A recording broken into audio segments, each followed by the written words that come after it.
대중국의 속국인 한국이 시대를 이끌어간다고? 내가 바로 세계 최강인 중국인이니까 나한테 보고 배워. 중국인인 한 인플루언서가 본인이 세계의 트렌드를 이끌어간다며 큰 소리를 뻥뻥 치고 있는데요. 도대체 무슨 사연일까요? 구독과 좋아요, 알림 설정 부탁드립니다. 안녕하세요. 저는 소피 밀러예요. 제 얘기를 들어보시면 왜 제가 이렇게 많은 사랑을 받으며 살고 있는지 이해하실 수 있을 거예요.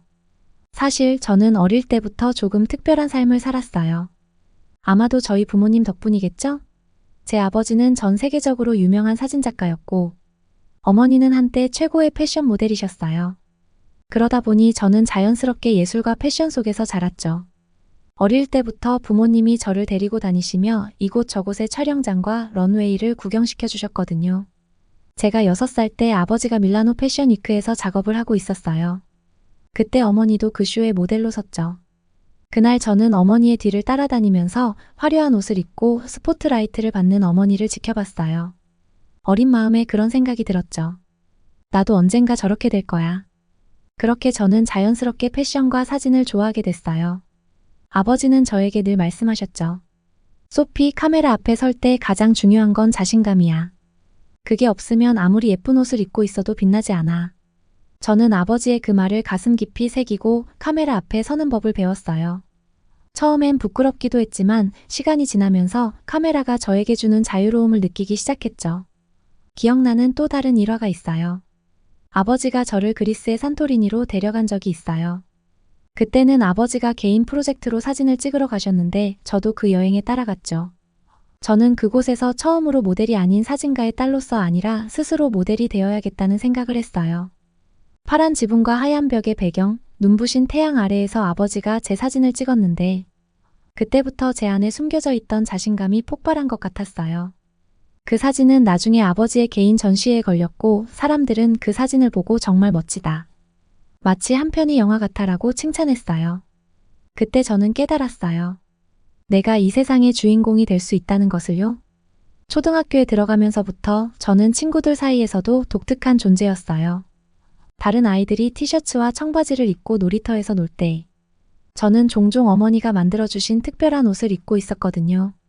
한 번은 학교에서 직업체험의 날이 있었는데, 아이들은 대부분 소방관이나 의사를 꿈꾸는 반면 저는 패션 디자이너가 되고 싶다고 했어요. 제복을 입은 친구들 사이에서 제가 입고 간 옷은 당연히 주목받았죠. 그날 이후 친구들은 저를 스타처럼 여겼어요. 그게 싫지 않았어요. 어릴 때부터 많은 사람들의 관심을 받는 게 자연스러웠으니까요. 중학생 때쯤에는 이미 학교에서 가장 인기 있는 학생 중 한 명이 되었어요. 그때는 인스타그램 같은 소셜미디어가 이제 막 뜨기 시작하던 시절이었는데 저는 남들보다 빨리 그 세계에 발을 들였어요. 첫 번째 사진을 올렸을 때 바로 엄청난 관심을 받았죠. 팔로워들이 계속 늘어나더라고요. 그때의 제 일상은 사실 너무 완벽했어요.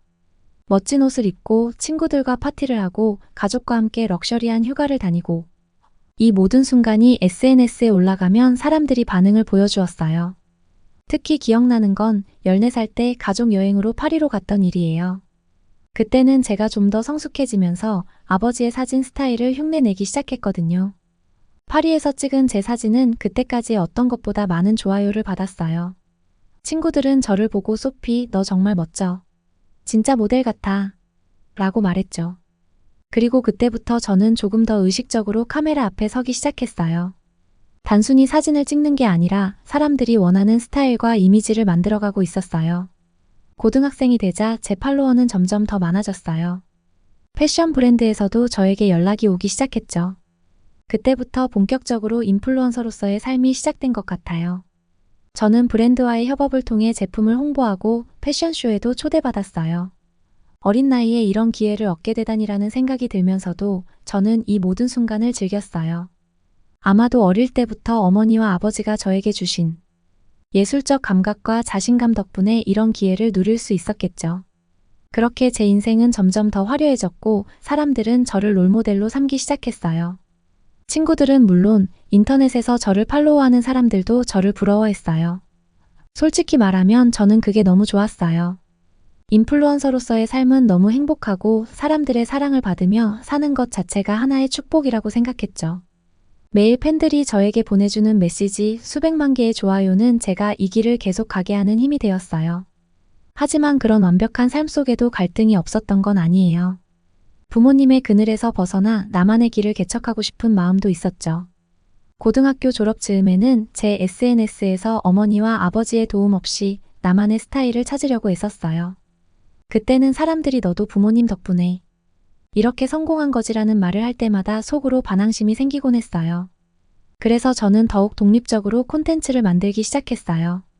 패션뿐만 아니라 일상생활, 뷰티 팁, 그리고 제 생각들을 사람들과 나누기 시작했죠. 그렇게 저는 점점 더 많은 사람들에게 영감을 주는 인플루언서로 성장하게 되었어요. 그런데 여러분도 알다시피 인플루언서의 삶이 항상 완벽할 수는 없잖아요? 성공의 이면에는 항상 예상치 못한 문제가 찾아오는 법이죠. 그리고 그 문제가 제 인생을 완전히 바꿔놓을 줄은 상상도 못했어요. 저는 소셜미디어를 통해 전 세계 사람들과 소통하면서 다양한 인플루언서들과 협업해왔어요. 그 과정에서 수많은 인연이 생겼고 대부분은 긍정적인 경험이었죠. 그런데 최근 저에게 정말 힘든 경험이 찾아왔어요. 그날이 제 삶에서 가장 불쾌한 순간 중 하나였을지도 몰라요. 사건은 제가 중국에서 유명한 인플루언서와 협업을 하기로 하면서 시작됐어요. 당시 저는 아시아 시장에 대해 크게 관심을 두지 않았었지만 한 친구가 소피 중국 시장에 진출하는 건 큰 기회야. 중국에서는 인플루언서들이 엄청난 영향력을 가지고 있어라고 조언해줬죠. 그래서 저는 그 말을 듣고 중국 인플루언서와의 협업을 통해 새로운 팬층을 넓히는 것도 좋겠다고 생각했어요. 그 중국인 인플루언서는 제 친구가 소개해줬어요. 이름이 웨이였던 것 같아요. 그는 중국 내에서 꽤 유명하다고 했죠.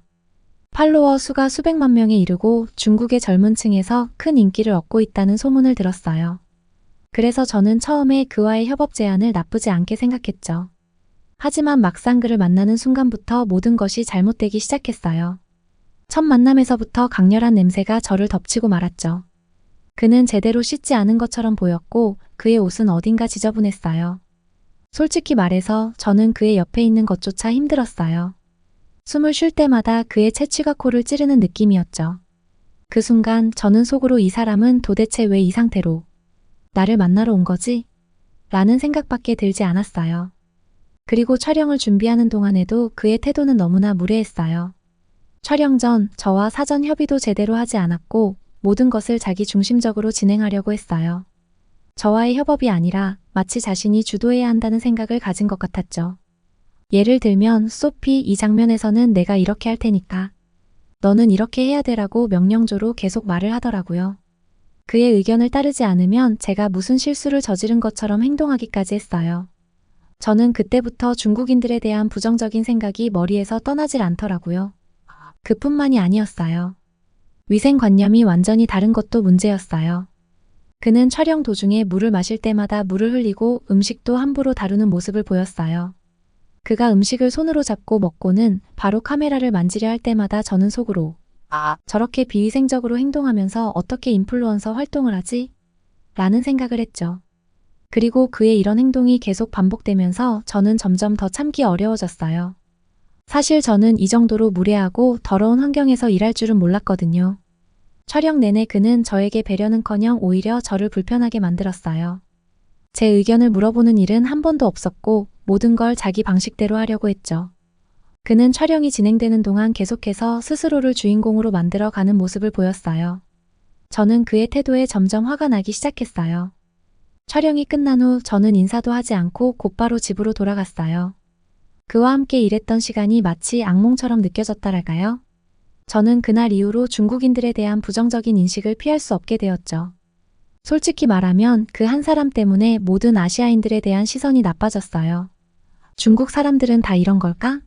중국인들은 정말 매너도 없고 비위생적이고 자기중심적인 걸까? 라는 생각이 계속 머리에서 떠나지 않더라고요. 그와의 촬영 이후 중국인들과 아시아 사람들에 대한 거리감을 느끼기 시작했죠. 그리고 이 경험을 제 친구들에게 털어놓았을 때 친구들 역시 비슷한 경험을 한 적이 있다고 말하더라고요.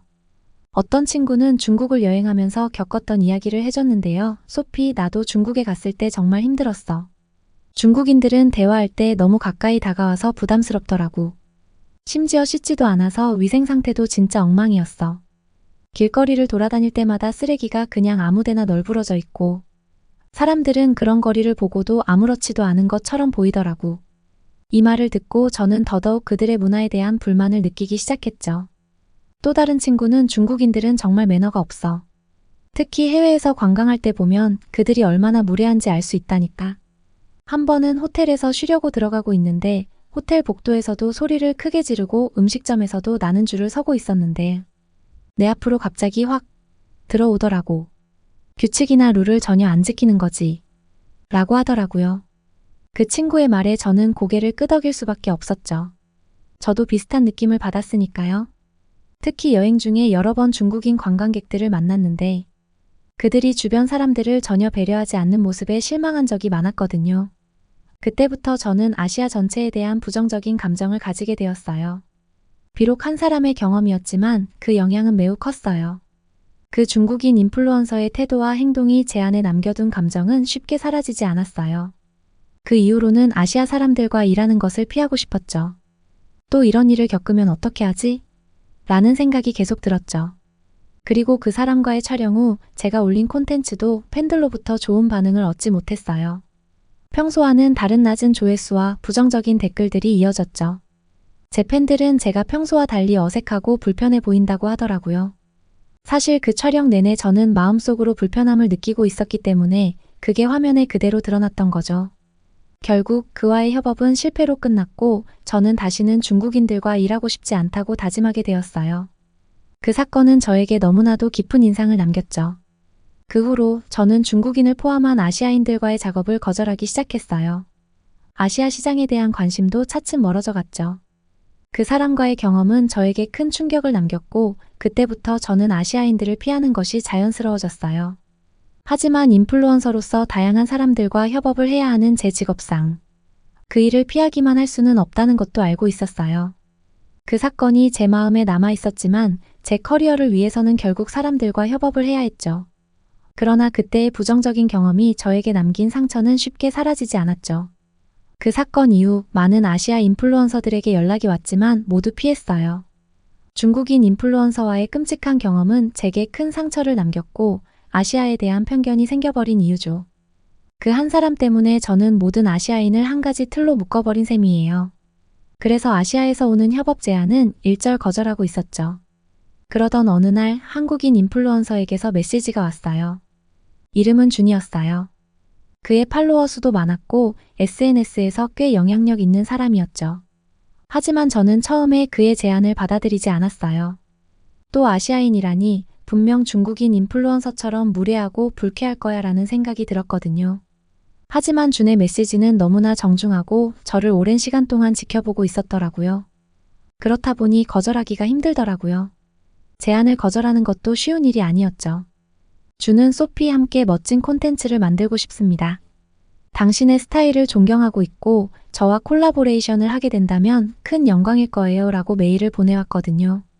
그렇게 고민 끝에 저는 한번 만나보자고 결심했어요. 이번에는 다를 수도 있지 않을까 하는 생각도 들었고 만나서 판단하자는 생각을 하게 된 거죠. 며칠 후 저는 준을 만나게 되었어요. 그날 처음 준을 본 순간 저는 깜짝 놀랐어요. 전혀 기대하지 않았던 모습이었거든요. 그는 깔끔하고 정중한 태도로 저를 맞이했어요. 처음에는 어색한 미소를 지으며 안녕하세요, 소피. 만나 뵙게 되어 정말 영광입니다 라고 하더라고요. 저는 그 말을 듣고 당황했어요. 보통 인플루언서들은 이렇게 예의 바르게 인사하는 사람은 정말 드물었거든요. 특히 제가 경험했었던 중국인 인플루언서와는 완전히 달랐어요. 준은 저와 대화하는 내내 매너 있게 행동했고 그 덕분에 처음의 긴장감도 사라지기 시작했죠. 촬영 준비를 하는 동안 준은 저에게 매번 의견을 물었어요. 이 장면에서는 어떻게 하는 게 좋을까요? 소피, 이건 당신의 스타일에 맞출 테니 마음 편하게 말해주세요. 그의 배려 있는 태도는 저에게 정말 큰 감동으로 다가왔어요. 중국인 인플루언서와의 협업 대화는 완전히 달랐죠. 그때는 모든 것을 자기 마음대로 하려고 했던 상대와 달리 준은 저와의 협업을 진정으로 존중하는 모습이었어요. 덕분에 촬영은 아주 부드럽게 진행됐죠. 준은 저를 계속 배려하며 저에게 필요한 모든 것을 미리 준비해 주었고 제가 말하는 대로 따라주었어요. 우리는 같이 웃으며 촬영했고 시간이 가는 줄도 몰랐죠. 그와 함께한 시간은 전혀 부담스럽지 않았어요. 오히려 그가 가진 긍정적인 에너지가 촬영을 더욱 즐겁게 만들어줬다고나 할까요? 준과의 촬영이 끝난 후 저는 자연스럽게 그와 이야기를 나누기 시작했어요. 그때부터 저는 한국이라는 나라에 대해 점점 더 호기심이 생기기 시작하더라고요. 준은 저에게 한국에 대해 여러 가지 흥미로운 이야기를 들려줬어요. 한국의 문화, 사람들의 라이프 스타일, 그리고 그가 어릴 때부터 어떻게 인플루언서로서 성장했는지에 대한 이야기를 들을 때마다 저는 점점 더 한국에 끌리기 시작했어요. 소피, 한번 한국에 와서 직접 경험해보면 좋을 거예요. 한국은 정말 멋진 나라니까요 라고 말했을 때 제 마음속에 한번 가볼까? 라는 생각이 들기 시작했죠. 그렇게 며칠 후 저는 한국으로 떠나게 되었어요. 처음으로 가보는 아시아 나라였죠. 사실 출발하기 전까지는 걱정이 많았어요. 또 웨이처럼 실망하게 되면 어떡하지? 라는 불안감이 있었죠. 하지만 동시에 준 덕분에 한국에 대한 기대감도 있었어요. 한국은 다를 거야 라는 생각이 들었거든요. 아니 그런데 웨이도 한국에 저를 따라서 가보겠다고 하는 거예요. 솔직히 웨이랑 다시 엮이는 것조차도 싫었지만 준과 웨이는 협업도 많이 하는 사이다 보니 어쩔 수 없이 같이 동행하게 되었죠. 한국에 도착한 첫날 저는 그곳의 모습에 깜짝 놀랐어요. 서울은 정말 아름다웠어요. 예상했던 것보다 훨씬 더 현대적이고 깨끗했어요. 거리도 깔끔했고 사람들은 모두 바쁘게 움직이면서도 질서를 잘 지키는 모습이었죠. 길거리 음식점이나 카페에서도 마주친 사람들은 친절했고 매너가 좋았어요. 한국에서의 첫인상은 정말 최고였죠. 제가 묵었던 호텔은 정말 깔끔하고 고급스러웠어요. 그곳에서 제공되는 서비스는 매우 정교하고 세심했어요. 방에 들어갔을 때도 청결하게 관리된 시설이 인상적이었고 호텔 직원들도 매우 친절했어요. 그때부터 저는 한국에 대해 점점 더 좋은 인상을 가지게 되었죠. 중국에서 겪었던 그 끔찍한 경험과는 너무 달랐어요. 사람들은 모두 매너가 좋았고 거리도 깨끗했어요. 그동안 제가 가지고 있던 아시아에 대한 편견이 얼마나 잘못된 것이었는지 깨닫기 시작했죠. 며칠 동안 서울에서 준과 함께 촬영도 하고 한국의 여러 곳을 돌아다니며 구경했어요. 한국 사람들은 모두 정중하고 배려심이 깊었어요. 음식점에서 만난 주인도 길을 걷다 마주친 사람들도 모두 상냥하게 저를 맞이해 주었죠. 준에게 저는 한국 사람들은 참 친절하고 깔끔하네요. 마치 다른 세상에 온 것 같아요. 라고 이야기할 정도였죠. 저는 그때부터 한국이 점점 더 좋아지기 시작했어요. 그런데 문제가 생긴 건 제주도로 여행을 떠났을 때였어요. 준과 함께 한국의 아름다운 자연을 즐기고 싶어서 떠난 제주도는 정말 환상적이었어요. 푸른 바다와 깨끗한 공기 그리고 한적한 마을들. 그곳은 마치 영화 속 한 장면처럼 느껴졌죠. 하지만 그러던 중 한 가게 앞에서 충격적인 장면을 보게 되었어요. 그 가게 문 앞에 중국인 금지라는 표지판이 붙어 있었던 거예요. 그걸 본 웨이가 화를 내기 시작했어요. 이게 뭐야? 한국은 중국인을 차별하나 봐. 이건 정말 말도 안 돼. 라며 곧바로 라이브 영상을 켜는 거예요. 그는 화난 얼굴로 카메라를 들고 그 표지판을 찍으며 실시간 방송을 시작했어요. 여러분, 지금 한국 제주도에 왔는데 이곳은 중국인을 받지 않는다고 합니다. 라고 말하더군요. 저는 그 상황이 당황스러웠어요. 이게 정말 사실일까? 한국이 중국인을 차별하는 나라일까? 하지만 곧 그 진실을 알게 되었어요. 알고 보니 그 표지판은 중국인 직원이 붙여놓은 거였어요. 이유는 간단했어요. 그 가게에 오는 중국 관광객들이 가게를 너무 더럽게 사용하고 매너 없이 행동했기 때문이었죠. 그래서 가게 주인은 중국인은 받지 않겠다는 결정을 내렸던 거였어요. 그 사실을 알게 된 웨이는 곧바로 얼굴이 빨개졌어요. 그는 카메라를 내리며 사과했어요. 정말 미안합니다. 오해가 있었네요. 너무 창피하네요. 그러면서 그는 라이브 방송을 종료했어요. 그 장면을 보면서 저는 속으로 역시 그럴 줄 알았어라고 생각했어요. 웨이의 무례한 행동과 그가 중국인을 대변하려는 태도는 결국 그 자신에게 부끄러운 결과로 돌아왔죠. 그 사건 이후 저는 더욱 확신하게 되었어요. 중국인과 한국인은 정말 다르다는 것을요. 한국에서의 경험은 저에게 너무나도 좋은 기억으로 남았고 그 덕분에 아시아에 대한 편견도 완전히 사라졌어요. 한국 사람들은 정말 정중하고 매너가 있으며 청결을 중시하는 사람들이었어요. 준과의 협업은 제 인생에서 가장 긍정적인 경험 중 하나였고 한국이라는 나라에 대한 좋은 인상도 남게 되었어요. 그렇게 한국에서의 시간이 끝나고 저는 마침내 아시아에 대한 새로운 시각을 가지게 되었어요. 더 이상 편견에 사로잡히지 않고 열린 마음으로 다양한 문화를 받아들이게 되었죠. 한국에서의 경험은 제게 다시 한번 큰 교훈을 주었고, 그 덕분에 저는 앞으로도 더 많은 사람들과 협업할 수 있는 자신감을 얻게 되었어요. 지금까지의 사연 어떻게 들으셨나요? 남을 전혀 생각하지 않는 중국인 때문에 어려움을 겪은 소피가 결국 준이라는 한국인 친구를 만나 아시아국에 대한 오해를 전부 풀 수 있었는데요. 준이 아니었다면 소피의 영향력으로 인해 프랑스 사람들에게 한국에 대한 안 좋은 인식을 남길 뻔했네요. 준, 정말 고마워요. 앞으로 소피가 한국의 인플루언서들과 많은 협업을 해서 한국에서도 왕성한 활동을 했으면 좋겠네요. 다음에 더 재밌는 사연으로 돌아오겠습니다. 감사합니다.